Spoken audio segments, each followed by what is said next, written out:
You ask Tiger to solve. This deals with linear equations with one unknown. The final result is t equals 27. Let's solve it step by step. Group all constants on the right side of the equation. Add 9 to both sides.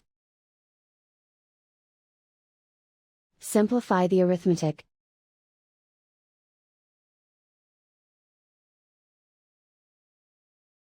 Isolate the t.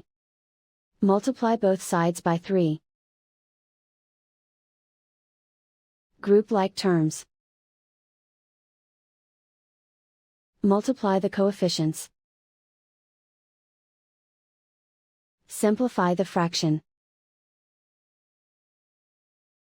Simplify the arithmetic. And so the final result is t equals 27.